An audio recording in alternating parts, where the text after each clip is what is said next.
live stream on YouTube. So we're going out live. So anybody that's sitting on the front row with someone you shouldn't be sitting with, I am very sorry. You have been outed. They left already. They knew. Oh, thank God. They got the hell out. That's it. So we did. It's called Off the Clock. You'll look around. There's about 50 of these interviews with the comics. You just saw Nancy. You know kind of who she is as a comedian, don't you? And Bull. You know more than you ever wanted to know. So what we want to do is we spend about 15 minutes, and we're going to find out who she, if she's different than this, really. And so I'm going to ask her a few questions, and then you guys can ask some questions afterwards if you would like. So I just want to start with, you talked about growing up in the Ozarks. You talked a little bit about your family. I think you alluded to it. We don't know if that's true or a lie. We don't know any of that. So how did you grow up? How did I make it? Yeah, how'd you grow up? What was the general family dynamic for you? Well, here's the thing. I'm from a big family, which why I need attention from strangers. And I'm not the 9th of 11, but I was the 4th of 3 is what I call it. And and nothing against my mom. You know, she just, after 3, she's tired. And there were no pictures of me in the photo album is all I talk about. None? No, so... luckily, my sister was an artist, so she drew pictures of me. What did your dad do for a living? My dad was a salesman for McCurdy Chemical Company. Okay. He's responsible for a lot of the pollution that he was a good he knew chemicals. He actually was a musician, and he had a sponsor, was going to tour as a musician, and then had 5 kids, so he said, "Oops, I gotta stay home, be a salesman." So you did have entertainment within your. And what did your dad? What did he play? He played the guitar. He's a flat picker, and big fan of Chet Atkins. Y'all know Chet Atkins, one of the best flat pickers ever. And then he loved, old Roger Miller. Did he keep playing as a hobby or around town? No, just at home, just around the house. Oh, okay. Yeah, I never saw him play professionally. Not like as a local celebrity. No, he wasn't. Although he did sing that song, Kansas City Star. Oh. If you're familiar with it. Kansas City Star. He actually sang it, like when we pull it up on the internet, it would be your dad? No, it wouldn't be my dad, no. Oh.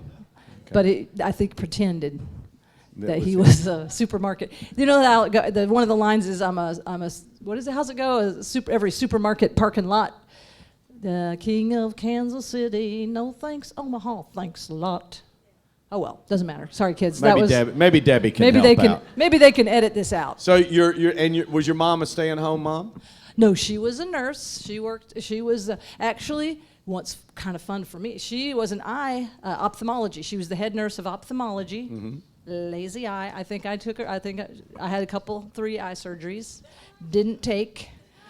And guess what? My eye surgeon's coming to the show tomorrow. He lives here in Sarasota now. Oh, nice. Yep. Anybody know Dr. Schaefer? Ed Schaefer? No. That's my eye doctor. And his daughter I went to school with, Donna. She's coming too tomorrow. So and just then thought I'd give a little shout out. You had brothers and sisters. What did they end up doing?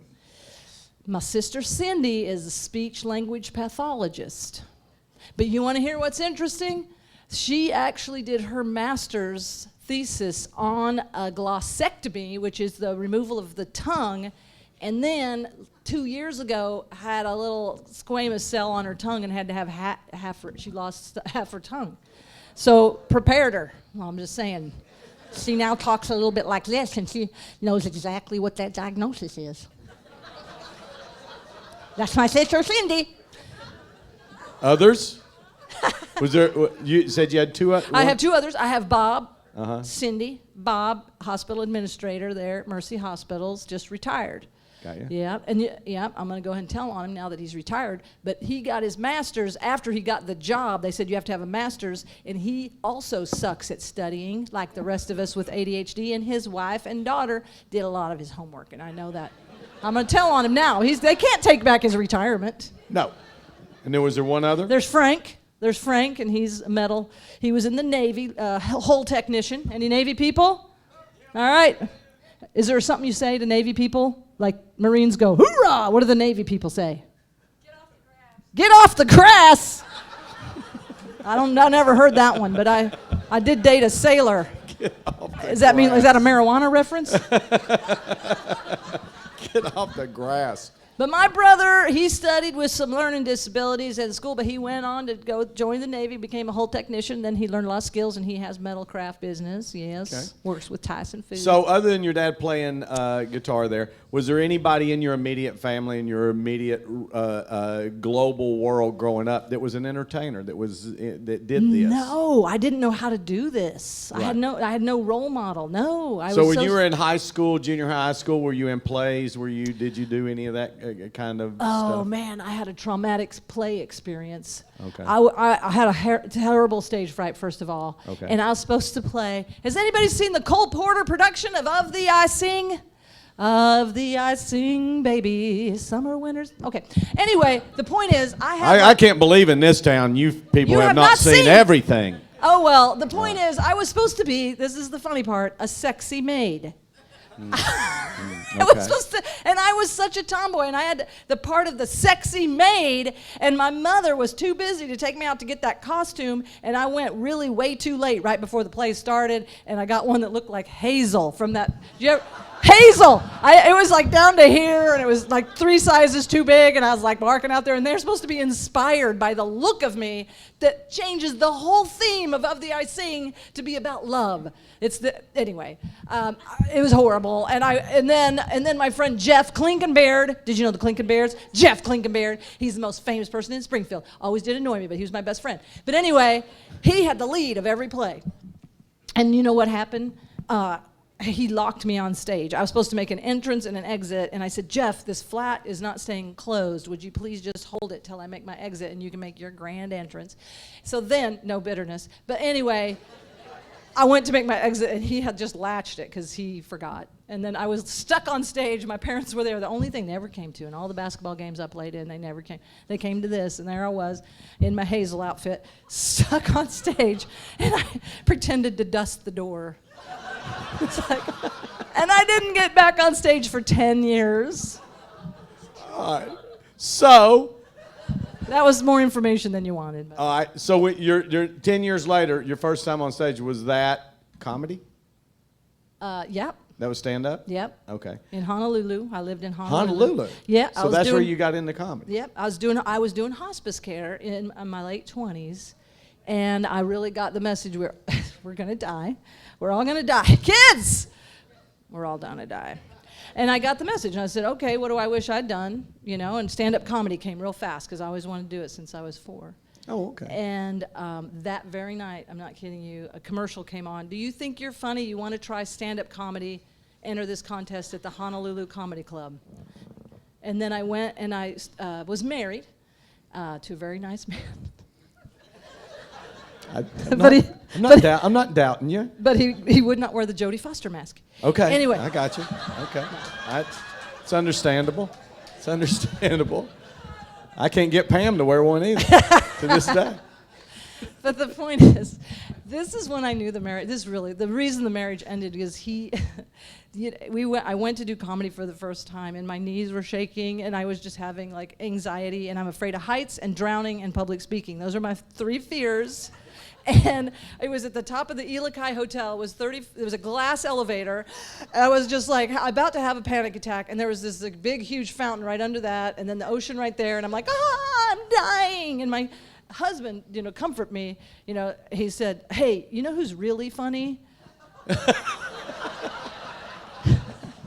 Like, not you, Nancy. That girl we met from New York. She should do comedy. That ended the marriage. That's why I live in half a trailer. There you go. That ended How did the contest go? Was it a good experience? Well, it was. That actually, that particular, I prepared 2 minutes of material, and I found out I could write a joke. I was surprised. Okay. And can I tell you the first joke I ever wrote? I love it. So I had that shake. My mom is the same way. When we do public speaking, our voice does this. Like, it really shakes. And so I had met in an AA meeting. In nursing school, they made us go in our white uniform to these open AA meetings, which I think is a good idea because, Anyway, I was there, and this woman next to me she was a postmenopausal smoker, and she's like, my name's Velma, and I'm an alcoholic. And I thought, I thought that would cover my scary voice. So I wrote a character piece. And I said, my name's Velma, and I'm an alcoholic. I have not had a drink since 1955. I don't care if that is 5 till 8 in military time. That was my first joke. That's not too bad. It's nice.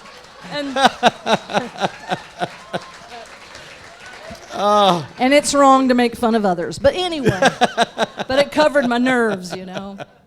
And if you are a postmenopausal smoker, alcoholic, I'm sorry. So from that day, from that first time, how long was it before you were making your entire living being a stand-up comedian? That was 1988. So I actually I went full time in 91.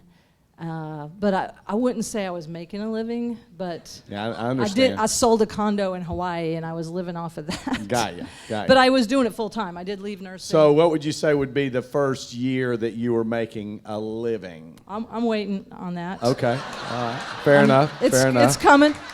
Maybe it's this year. I'm not changing your money now. It could happen. You're getting what I offered.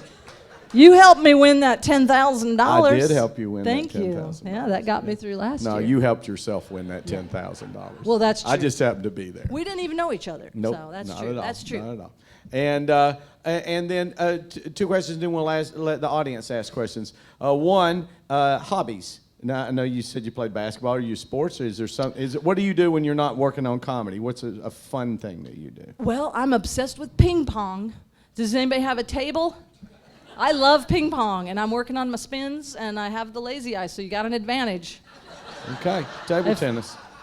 If comedy was not a viable way to make a living, say you could do it like you did community theater or something, but you had to do something else to make a living, you were a nurse, would you have stuck with nursing, or do you think there's something else that you would have liked to have gone into?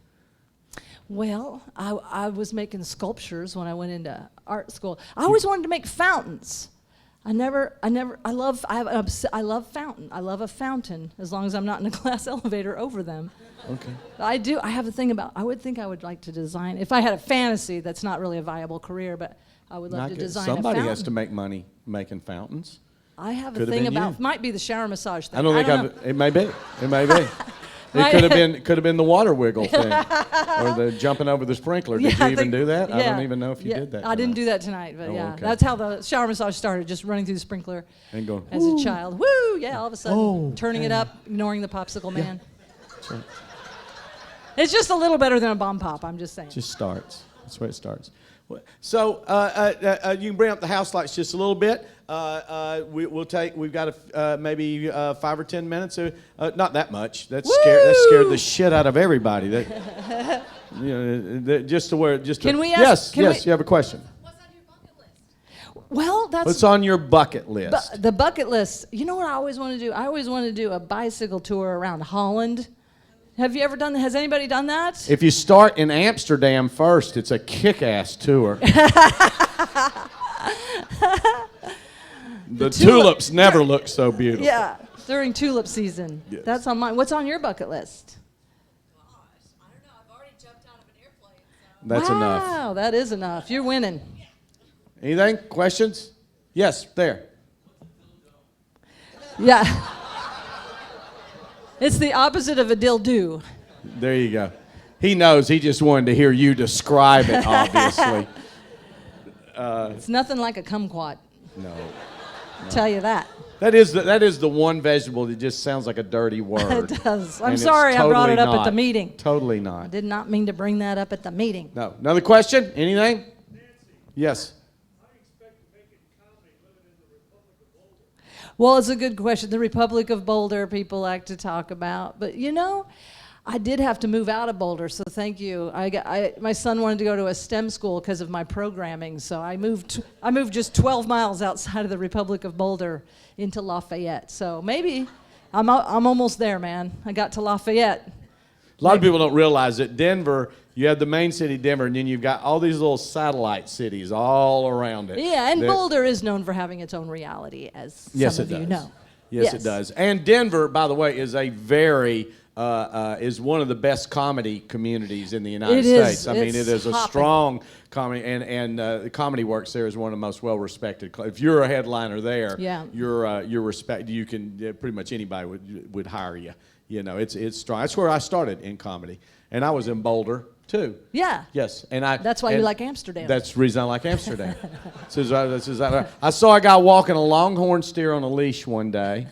In Boulder? I saw a guy with a flasher outfit standing on the main drag, and he would open it up, and where his junk was supposed to be, there was a sign that said, "Give me your spare cocaine." And I didn't know there was spare cocaine. I didn't know there was. Similar to change. Spare. And the most creative beggar I ever saw sat on the Boulder Mall in front of a little place over there, the Blue Note, and there was a bar. Yeah. And he would drink until he ran out of money, and then he would go sit down, and he would pull his overcoat up over his head and put a pencil cup out there and his sign that said, "I am blind and have no head." And That's creative. Now you got to give him a He would pick dollar. up $30, $40 like that, back to drinking. I would give that guy a dollar. Why not? It's Yeah. well worth a dollar. That is creative. Well worth a dollar. You know. Yes. You Comedy know, heroes. I came up during, Carol Burnett. I'm more of a comedic actress. I don't know if you noticed, but I like to do my act outs. And Lily Tomlin. And I have the same birthday, September 1st, if anybody wants to send a card. But yeah, I love Lily Tomlin. And then I got into George Carlin a little later. And so, yeah. And You're kind of Lily Tomlin-esque a bit. I got a bit of a Lily Tomlin thing Yes, you going do. on. I I don't didn't know. think We about that till channeled you each other. mentioned And it. she's got some lesbian energy. She does. That's all I'm Very saying. strong lesbian energy. I've heard. She does. She does. Anything else? Yes. I'm from Canada. Have you ever toured or considered touring up to Canada? I like to call it Canada. Yes. I've played Toronto once. I was on a show. I know, but that's all. And then Vancouver Island is not really either, is it? Is it count? I went camping on the beach up there, but I would like. Do you live there now? Yeah, I do. Would you have me? Would you promote me? Would you help produce the show? I'll come up there. I would love to. What town are you in? I'm in Kelowna. Oh, I don't. Kelowna. Where is that? What is It's in the Okanagan Valley, like 4 hours. the Okanagan? No one knows. I don't know where that is. Kelowna is. We're from America. We don't. People know where stuff. Yellowknife is. They don't know where Kelowna is. Our city comes down here. Oh, Winter. Oh, half of your city comes here? Yeah, that's of course. 8 of them. They're here. They're here. I don't need to travel eight. then. They'll come to Come us. right down. They will come to us. You know, the goof is that you used to could go up to Canada back in the 80s and 90s. You could go up to Canada no problem and work. But now it's like it's a big deal. Like ever since 9/11, and that's for real. It's Different. It's way to. You don't just go waltzing over you there just don't making money. saunter in. You know, You gotta have they- that special visa. 2 for 1 up there. What's that? Everything's 2 for 1. Yeah, but they charge twice as much. They kind of caught on to that. Yeah, I noticed. they're on to Everybody us. said, "Oh, the money will go everywhere." Yeah, a hamburger's $25. Fuck that. It don't I was work. on a TV show up there called She's So Funny, which my only joke I had that hit was She's So's Funny. That was the only thing that they laughed at the whole time. All right, we got a couple more minutes. Yes. I just want to say your delivery is wonderful. Thank you. Oh, that's Well, very not a nice. question, an Oh, acknowledgement. did you pay her? Did Yes. you pay her? No, I didn't. I got a. It's an acknowledgement. That's Oh, thank you. It's a little perk. That's a little make you feel good. You know. I try to make up for my riding with my delivery. I don't like to ride. I just do a little, that at the end of a joke. Boom. See We how were that's talking fun? about last night, and I'll say this too, because I've watched a million comics over the years. And I told Nancy last night, because in the contest we watched her do, 20 minutes? Is that what they let you do? It was 10. 10. Just 10 10. minutes at It the felt finals. like 20. At the finals. So that's, I'd only seen her do 10 minutes and hired her, okay? So I didn't know. I didn't know. But we loved her. We just, she was doing things. But we talked about, after the show last night, you're the kind of comic that when you finish the show, the audience wants to come and invite you to their house. I mean, Oh. you are that kind of comedian that Who's people like, inviting me over? I want to invite her over Will for you lunch. invite me over? Who has a ping pong table? Come on. Exactly. Because there's a lot of comments that people go, God, that guy was hilarious, and I wouldn't get near him with a 10-foot pole. That's true. Well, and the irony last night is I invited a stranger to my the comedy condo to help my son do algebra. And that is, I was here when you did that. I know. I And was like, everybody that's- memorize his face because. I know. But he stayed till 4 a.m. and we worked out. And he's here tonight. He's a stalker. Yeah. Now he's crossed over. Now he's crossed over. Yes. Website. Yes, NancyNorton.tv, like television. If you go to NancyNorton.com, it is a jeweler. If you would like her jewelry, because it's nice jewelry. But I'm a .tv. Yes, and I probably should put my dates on there. That's good. Thank you for the And feedback. if you go to NancyNorton.dildon't, and I will be that's selling. an eye opener. Is all I'm going to say. I did order Dill Don't T-shirts that I will be selling tomorrow night. If you want to come back and get one. So of those. Nancy will be out in the green room lounge with her your necklaces. If you want to talk adoption stories, Yes. I do have my son's birth mother's picture out there. If you're, and then anyway, Yeah. if you do just want a codependent or be in the present moment for now, you can just have one.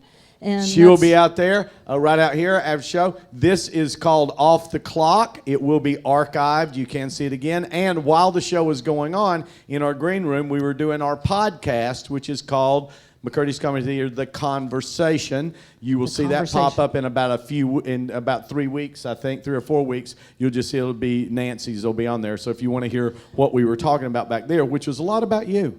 It was. We were talking about you. It was. And some other caving experiences. Yes, that was interesting. A lot of spelunking stuff. A lot of spelunking. A lot of spelunking. Yeah. But are we doing our drawing? How about a big hand for Nancy? Thank Nancy, you guys. you may go. Lots of love. You're Lots allowed. of love. Thank you. Thank you, ma'am. Les.